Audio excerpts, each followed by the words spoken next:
अमित शाह को भारतीय राजनीति का चाणक्य कहा जाता है।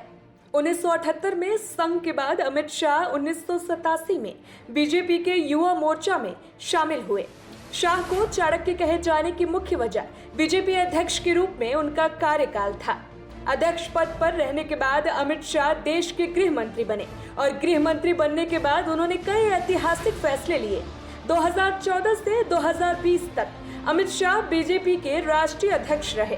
अमित शाह अपने राजनीतिक जीवन में कोई चुनाव नहीं हारे हैं। अमित शाह ऐसे नेताओं में से एक हैं जो चुनाव को अपने पक्ष में मोड़ने की कला बखूबी जानते हैं। 2014 लोकसभा चुनाव की अगर बात करें तो बीजेपी ने शाह को उत्तर प्रदेश का चुनाव प्रभारी बनाया था। उत्तर प्रदेश में कुल 80 लोकसभा सीट है।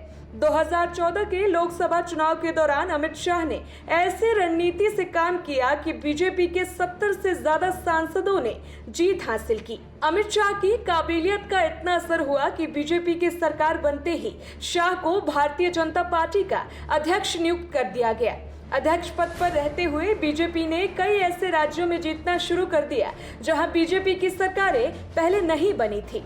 भारत के पूर्वोत्तर राज्यों में भी बीजेपी का डंका बजने लगा।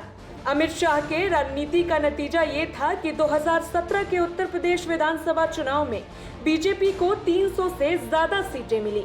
बीजेपी का पूरे देश में विस्तार का जिम्मा अपने कंधों पर लेने के बाद भाजपा ने निकाय चुनाव में भी अच्छे प्रदर्शन किए और अमित शाह के नेतृत्व में किए। मेरा बूथ सबसे मजबूत जैसे कार्यक्रमों के जरिए बीजेपी ने हर चुनाव में अच्छा प्रदर्शन किया और पूरे देश में पार्टी का विस्तार किया। अमित शाह के श्रेष्ठ चुनाव नेतृत्व और प्रधानमंत्री मोदी की लोकप्रियता के दम पर 2019 के लोकसभा चुनाव में बीजेपी के 300 से ज्यादा सांसद जीत कर आए और केंद्र में दूसरी बार बीजेपी की सरकार बनी। मोदी सरकार में 2019 में अमित शाह को सबसे महत्वपूर्ण गृह मंत्रालय सौंपा गया। अमित शाह ने गृह मंत्री बनते ही बैक टू बैक कई ऐतिहासिक फैसले लेने शुरू कर दिए। मई में सरकार बनी और अगस्त की शुरुआत में ही केंद्र सरकार ने जम्मू को विशेष राज्य का दर्जा देने वाले अनुच्छेद 370 को हटाकर जम्मू और लद्दाख को अलग अलग केंद्र शासित प्रदेश घोषित कर दिया। इसके कुछ महीने बाद ही सीएए संसद में पास करा दिया गया। बताया जाता है कि नरेंद्र मोदी और अमित शाह की मुलाकात 1987 में हुई, जिस वक्त अमित शाह दीनदयाल रिसर्च इंस्टीट्यूट में कोषाध्यक्ष थे। 1997 में मोदी ने शाह को विधानसभा चुनाव लड़ने की बात कही थी। मोदी 12 सालों तक गुजरात के सीएम रहे। इस दौरान अमित शाह को मोदी का दाहिना हाथ भी कहा जाता था।